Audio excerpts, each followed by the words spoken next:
Assalamualaikum warahmatullahi wabarakatuh. Selamat pagi semuanya. Hari ini kita belajar keamanan jaringan ya. Langsung saja. Yang pertama ada materi ancaman dan serangan terhadap keamanan jaringan. Ancaman jaringan adalah segala bentuk potensi bahaya yang dapat merusak, mencuri, atau mengganggu akses terhadap data dan layanan dalam suatu sistem jaringan komputer. Jenis-jenis serangan itu ada 5 di sini. DOS atau Denial of Service, menyerang server dengan membanjiri permintaan agar layanan menjadi lambat atau tidak tersedia. Sniffing, penyadapan lalu lintas data di jaringan untuk menangkap informasi penting seperti username dan password. Kemudian ada spoofing. Spoofing ini menyamar sebagai pihak terpercaya agar bisa masuk ke jaringan atau mencuri data. Phishing. Phishing tentunya sudah tidak asing lagi ya. Di sini upaya menipu pengguna agar memberikan informasi pribadi melalui email atau situs palsu. Kalau di zaman sekarang itu penipuan lewat WA ya, WhatsApp, aplikasi-aplikasi undangan gitu ya. Itu phishing. Malware. Kemudian malware ini program berbahaya seperti virus, worm atau trojan yang dapat merusak sistem atau mencuri data. Dampak yang dihasilkan adalah hilangnya data penting, kebocoran informasi pribadi atau perusahaan, gangguan layanan jaringan, dan kerusakan sistem. Yang kedua ada firewall pada host dan server. Firewall adalah sistem keamanan jaringan yang bertugas untuk mengontrol dan menyaring lalu lintas data masuk dan keluar berdasarkan aturan tertentu yang ditentukan oleh administrator jaringan. Fungsi utamanya firewall adalah menyaring dan memblokir data akses tidak sah ke dalam sistem, mendeteksi aktivitas mencurigakan, dan melindungi data dari pencurian atau kerusakan. Jenis-jenis firewall itu berdasarkan lokasi terbagi menjadi dua. Ada firewall host dan firewall server. Firewall host adalah firewall yang diinstal di komputer individu untuk melindungi perangkat tersebut secara langsung. Sedangkan firewall server itu yang dipasang di perangkat jaringan seperti router atau gateway untuk melindungi seluruh jaringan dari ancaman eksternal. Alat-alat untuk membangun server firewall. Ya, materi kita yang ketiga ini ada perangkat keras yang dibutuhin, ada komputer server berfungsi sebagai pusat manajemen firewall dan penyimpanan data log.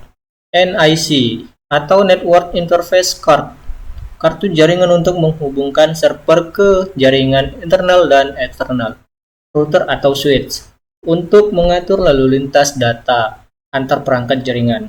Adapun perangkat lunaknya di sini sistem operasi seperti Linux dan lainnya ya. Tapi yang biasa digunakan Linux karena banyak digunakan dan bersifat open source dan stabil tentunya ya. Aplikasi firewall. Di sini ada beberapa contoh seperti Iptables, FPSense dan UFW atau Uncomplicated Firewall. Dan ada juga keahlian tambahan yang dibutuhin adalah konfigurasi IP address, pengaturan routing, dan manajemen keamanan jaringan. Kemudian ada server autentikasi. Materi kita yang keempat adalah server autentikasi. Adalah sistem yang digunakan untuk memastikan bahwa hanya pengguna yang terverifikasi yang dapat mengakses sumber daya dalam jaringan. Fungsi utamanya adalah memverifikasi identitas pengguna, memberikan izin akses hanya kepada pengguna yang sah, dan mencatat aktivitas pengguna atau audit trail. Cara kerjanya adalah pengguna mengirimkan kredensial seperti username dan password. Server mencocokkan data dengan database. Kemudian jika cocok, akses diberikan. Jika tidak, akses ditolak. Contoh server autentikasi itu ada Radius. Digunakan untuk mengelola autentikasi dan otorisasi pengguna. Ada TACS plus cocok untuk autentikasi perangkat jaringan. Kemudian ada LDAP digunakan untuk autentikasi berbasis directory. Sistem pendeteksi dan sistem penahan atau IDS dan IPS. IDS atau Intrusion Detection System dan IPS Intrusion Prevention System adalah sistem yang digunakan untuk mendeteksi dan merespon ancaman atau serangan yang terjadi pada jaringan. IDS itu tugasnya adalah mendeteksi serangan dengan memantau lalu lintas jaringan, memberikan laporan kepada administrator, tidak secara langsung atau otomatis menghentikan serangan. Berbeda dengan IPS. IPS ini dia bisa mendeteksi sekaligus memblokir dan menutup koneksi mencurigakan secara real time. Kalau IDS tadi dia cuma bisa memantau, mendeteksi, kemudian melaporkan. Kalau IPS ini berbeda dia. IPS ini bisa mendeteksi sekaligus memblokir dan menutup koneksi yang mencurigakan ke jaringan ya. Nah, contoh softwarenya di sini ada Snort, salah satu IDS open source yang populer dan banyak digunakan. Yang selanjutnya materi kita ada pengamanan server layanan jaringan.